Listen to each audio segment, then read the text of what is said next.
ఆంధ్రప్రదేశ్ రాష్ట్ర పునర్విభజన జరిగి 10 సంవత్సరాలైనా కూడా అనేక అంశాలు అపష్కృతంగా ఉన్న నేపథ్యంలో వీటి పరిష్కార దిశగా చొరవ తీసుకున్న ఆంధ్రప్రదేశ్ ముఖ్యమంత్రి నారా చంద్రబాబు నాయుడుకి సానుకూలంగా స్పందించిన తెలంగాణ రాష్ట్ర ముఖ్యమంత్రి రేవంత్ రెడ్డికి రాయలసీమ సాగునీటి సాధన సమితి అధ్యక్షుడు బొజ్జ దశరథ రామరెడ్డి అభినందనలు తెలిపారు. రాష్ట్ర విభజన చట్టంలో ఇరు రాష్ట్రాల మధ్య అపరిష్కృతంగా ఉన్నటువంటి సమస్యలపై ఇరు రాష్ట్రాల ముఖ్యమంత్రులు చర్చలకు ఈ నెల 6వ తారీఖున సిద్ధమైన వేళ సాగునీటి రంగంలో కీలకమైన అంశాలను పరిష్కరించాలని కోరుతూ చంద్రబాబు నాయుడుకి మెయిల్ ద్వారా లేఖను దశరథరామిరెడ్డి పంపారు.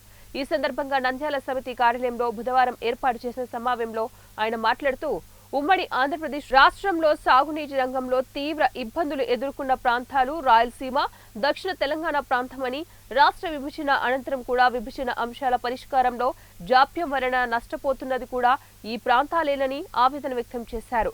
2 తెలుగు రాష్ట్రాల్లోని వెనుకబడిన ప్రాంతాలైన రాయలసీమ, దక్షిణ తెలంగాణ ప్రాంతాల సాగునీటి రంగ అభివృద్ధికి రాజ్యాంగబద్ధమైనటువంటి హక్కులను రాష్ట్ర విభజన చట్టంలోని అంశాలను దృష్టిలో ఉంచుకుని 2 ప్రాంతాల అభివృద్ధికి కృషి చేయాలని, ఈ అంశాలపై ఈ నెల 6వ తారీఖున చేపడుతున్న చర్చలో అంశాలకు ప్రాతినిధ్యత ఇచ్చి వీటి పరిష్కారానికి పాటుపడాలని చంద్రబాబు నాయుడుకి విజ్ఞప్తి చేశారు. 2 తెలుగు రాష్ట్రాలకు చాలా కీలకమైనది. అక్కడ అనుకున్న దానికంటే కూడిక చాలా త్వరగా చేరిపోతూ ఆ ప్రాజెక్టు నిర్వీర్యమయ్యే పరిస్థితి ఉంది. 315 టీమ్స్ ఉన్నది. ఈరోజు 180 టీమ్స్ సామర్థ్యాన్ని తగ్గిపోయిందంటే కూడిక ఏ స్థాయిలో చేరుతుందో అర్థమవుతుంది. కాబట్టి ఆ కూడిక నివారణ కోసమైన సిద్ధేశ్వర నిర్మాణం చేపట్టుకుంటే 2 తెలుగు రాష్ట్రాలు ప్రధానంగా దక్షిణ తెలంగాణ, రాయలసీమ ప్రాంతం యొక్క నీటి అవసరాలు శ్రీశైలం ద్వారా తీరుతాయి. కాబట్టి దానికోసం కూడా క్రియాశీలక నిర్ణయం చేయాలని చెప్పి మేము కోరుకుంటున్నాం.